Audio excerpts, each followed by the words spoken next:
Hello everybody. Today's post has been inspired by an indirect request for this video. Namely, I went over on Evermotion's site. If you don't know Evermotion, you probably are living under a rock or you're just starting out with 3D. But if you've never been on Evermotion, this is probably one of the best sites you can find about 3D. So I went over in the forums and down where it says tutorials and help in the modeling section, I found this interesting post that says Serge Fairley is asking for somebody to help him model a Gabion Wall without using textures. And what would be the best approach or technique? Well, the first thing you want to do is actually find out what a Gabion Wall is. So I went ahead and I Googled this wall, and it actually turned out to be something that I have modeled previously. I just didn't know it was called a Gabion Wall. So there. In any case, it's basically wired mesh, and inside you have a bunch of rocks. Now those rocks can be oval shaped, they can be square shaped, and these are used as a support walls, or they can be used as decorative walls, whatever. They have plenty of ways that you can use them. So how would you go about if you would want to model something like this and you didn't want to spend any money to get some fancy add-ons or buy some models? Or what would you do even if you want to stick to just using 3ds Max? Well, let's go ahead and I'm gonna try and show you how you can model something like that. And I'm gonna stick only to Max. Now, the reason why I'm telling you this is that usually if I were to make something like this for the rocks part, I would probably just start in ZBrush and get a few rocks, but for this video I would like to stick to Max so I can show you guys a few more nifty tricks that you might probably use later on in your own projects. In order to get the rocks, I'm gonna try and, well, I'm gonna start with a few spheres. Like, I'm gonna set up one in the middle, something like this. Or better yet, let me predefine the actual size of the Gabion Wall first. So I'm gonna go with a box, give it some, alright, so make it 1 meter in length, 2 meter in width, and give it half a meter in, or better yet, just make it like this. So 50, 200 by 100. All right, this can work. I'm gonna center this. So I have the base for my Gabion Wall. So for now, I'm gonna go ahead and hide this so it's not in the way. And here, I'm gonna start with a simple sphere. I'm gonna put it in the middle. And here is the interesting part now. Since I want to get something more like sculpt without going and actually sculpting, I'm gonna try and use a trick that you can do here. So I'm gonna go ahead and just insert a few spheres like that, just so we can get a rough look to something that would be more like a rock base, but you're gonna get the idea in a second. So here I'm gonna take this and I'm going to convert it to an editable poly and attach all of these spheres together. So I have something like this. Now, I'm gonna go ahead in the create panel under the compound objects. I'm going to create a blob mesh. So I'm going to click right next to my spheres, a blob mesh. We're going to get something like this. Right click, and in the modify list where it says blob objects, click on pick and click on these spheres that we made here. We're going to get something like this.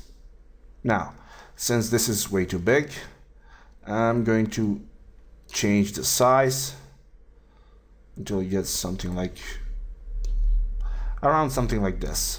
Even though it's poking on this side, no worries. So I'm gonna go ahead on my viewport and reduce this to something like 3. So render, and the coarseness for the render and the viewport is set at 3. So I'm getting this kind of a shape for now. All right, now under the modifier list, I want to choose an optimize modifier, and in here I'm gonna try and just raise up one of these edges till about something like this, or I can just make it, well, it really doesn't matter, because the beauty about modeling rocks is that they are very organic. They come in all sizes and shapes, so you can pretty much go crazy here and you cannot go wrong. Now we get something like this with just adding these two. So I'm going to go ahead and right click and convert this to an edible poly. So we'll just move it aside, delete the base, put this back in, something like this. All right, so if I use it like this and drop a turbo smooth on top of this, I'm getting a shape that's already starting to resemble a rock. If I put in 2 iterations, it's getting some dents, it's getting some bumpiness, so all around a decent rock. Even though the geometry is not squares or quads, we are actually okay, because when you apply turbo smooth, it automatically changes all the geometry to quads. So we have quads. So now the next thing that we can do here is I'm going to go ahead and again collapse this to an edible poly. I wanted to have it here. I'm going to affect the pivot and center it to object like this, and with this I have my basic first iteration of the rock. Now I'm gonna go ahead and copy or make a few copies of this rock. So hold on shift, pull it to the side, copy, open. Now if I want to change this so it's not exactly like the first one, I can go ahead from the modifier list, choose an FFD modifier, so a freeform deformer. While we have this, we can press on the plus and click on the control points. So you can simply press 1 on your keyboard and you enter the control points, and now you can choose individually all of those control points and deform this rock so it doesn't look like the first one, but it actually has some differences, because no matter how similar two rocks are going to be to each other, hardly ever, or more closely never, are you going to be able to find 2 same identical rocks. So I'm going to put this one like this, so we have some difference. Again, make a few more copies, and it doesn't have to stop here. Like for example, if you like this form, you can simply go ahead and drop on another FFD. You can start from scratch on that one and get more deforms happening and get a different shape. And you don't have to stop here. You can just go ahead and scale this now. So feel free, scale it, change it around. Something like this. And we have, let's call these 3 the middle size rocks. Now we're gonna need a few more smaller size rocks. So I'm just gonna go ahead one more time, pull it to this side, make it smaller, a lot smaller.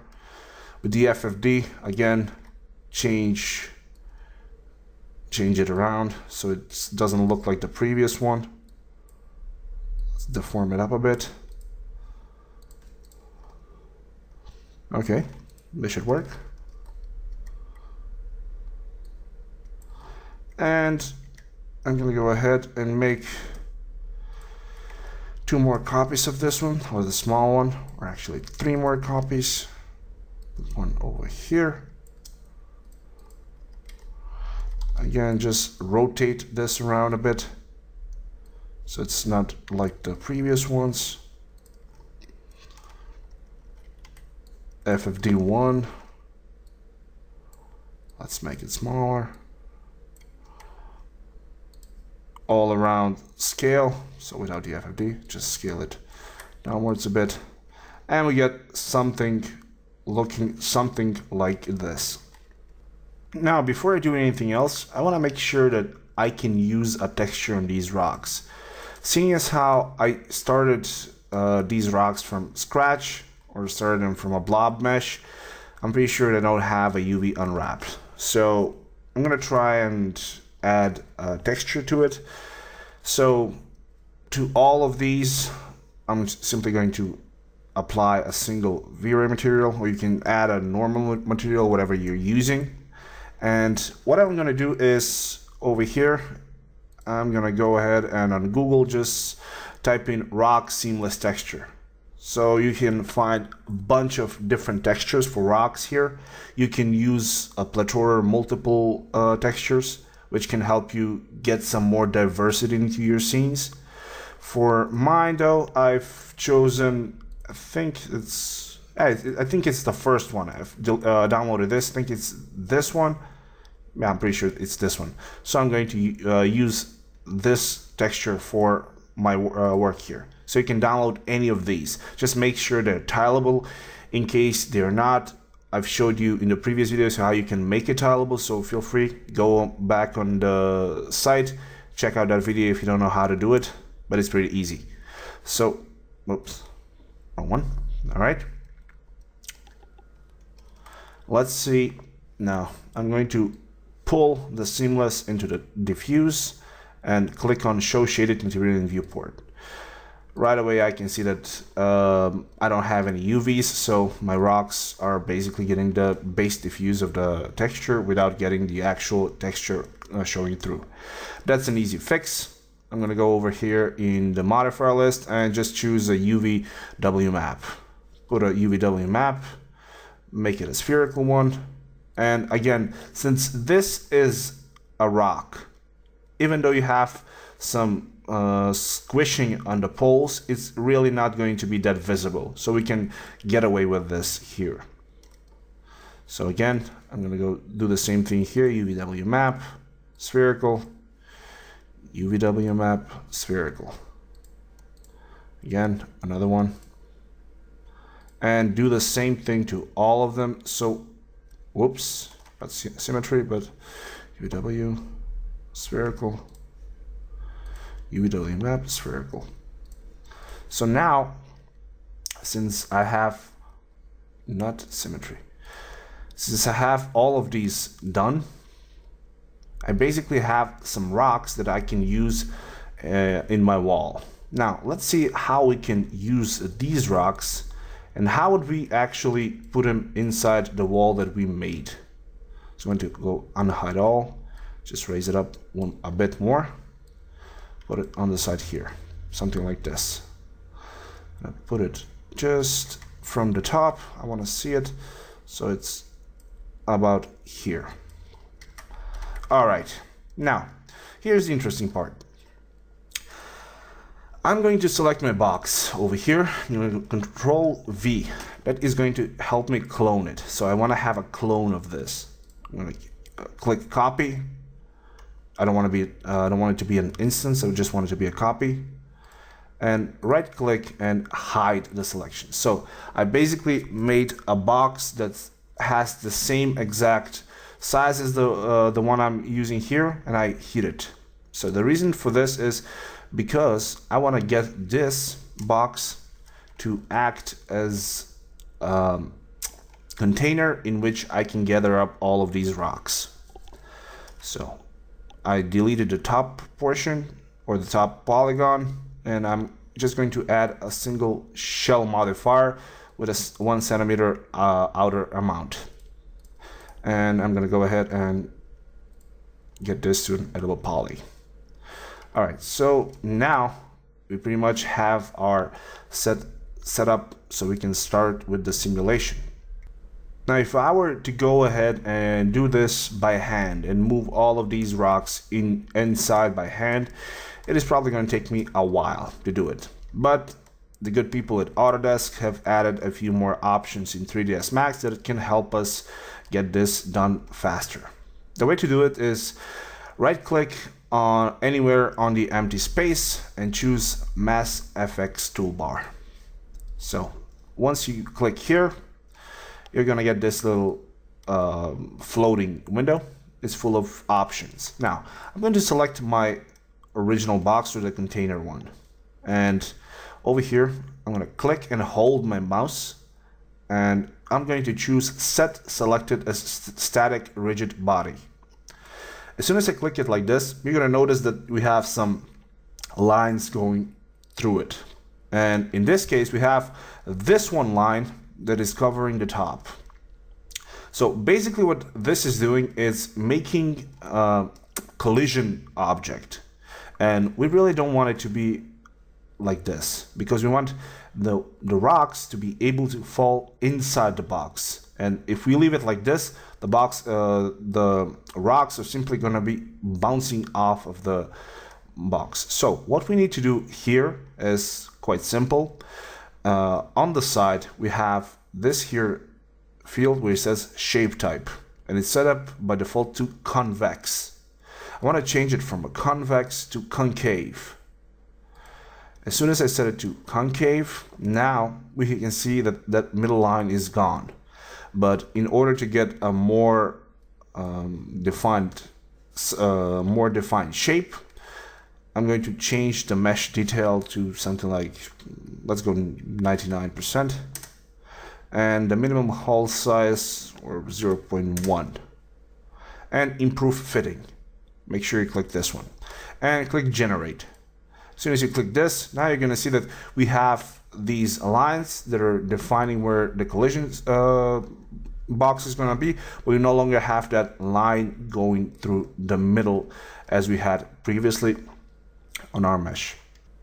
So since we got the bottom part done, let's get our rocks done as well. So I'm going to select one of my rocks, either this one or this one, and now click here, hold, and set selected as dynamic rigid body. So click it here, and in here you have this physical mesh parameters. This is basically controlling how detailed this collision cage is going to be. At 32 vertices, it has one collision. Even though this is a rock, we can give it something like 64. It's going to have more collision vertices, which is going to make our simulation much more precise. So I'm going to go ahead, do the same thing. Just now, since this is set up as dynamic rigid body, all I have to do is just click once, put up the 64 vertices, again, 64, 64, and it's a bit of a repetitive job, but still you have to do it if you want to get the results that you're gonna see in the end. So the only thing that's left is just this one, 64. All right, so I want to select all of my rocks now. I'm gonna hold down Shift and pull it upwards once till about here. All right, and I'm going to select all of them again one more time with this one as well. I'm going to pull it to the side, and I'm just going to try to get them not to intersect each other. Yeah, this should be okay. Again, all of them moving to the side. And the thing here is that it would be a good idea if you want to go ahead and rotate them around so when they're falling down, they don't all land in the same way. So you get some diversity as to where each of those rocks is going to land. All right, and just make sure that they don't intersect each other like this. All right. Just make a few more copies. So one more like this. And let's rotate this one around 180. And we'll see. I'm kind of hoping this is going to be enough to fill up this container. In case it's not, well, we're simply going to have to go ahead and I'm going to select the ones that I think they're outside. Something like this. Select all of these, and just for being sure, I'm going to pull them upwards once, like this. All right, so I have a bunch of rocks floating in midair, and underneath we have this container, which is hopefully going to catch them all. So I'm going to go ahead and simulate this. So click here, and in a second we should start to see some simulation happening. Well, we got something. Awesome. All right. This is basically what I was hoping to get. Even though I had some extra rocks on the side, it really doesn't matter as we're going to delete those. So what I want to do here is I'm going to click the first button over here, and over here where it says Simulation Tools, I'm just going to click Bake All. This is going to simulate it one more time.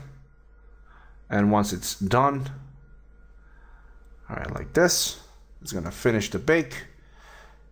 And now once I slide all of these rocks to the side, the simulation is basically finished. I can close the MassFX tools. I can go ahead, delete my original box, and now go ahead and simply all of these rocks that you don't need, or they actually fell out, I can simply go ahead, delete those as they aren't needed. All right, I'm gonna leave those few that are floating in midair just so I can see if maybe I can use those to fill up what I'm missing. So I'm gonna go ahead and unhide all now. This is going to bring back the clone that we did of our mesh. So I'm going to press Alt X so I can see how this thing looks like. And this one is poking out. So let's see if I can squeeze this one inside and make it. Yeah, I can. This is good. All right. Let's see if we can get this one as well.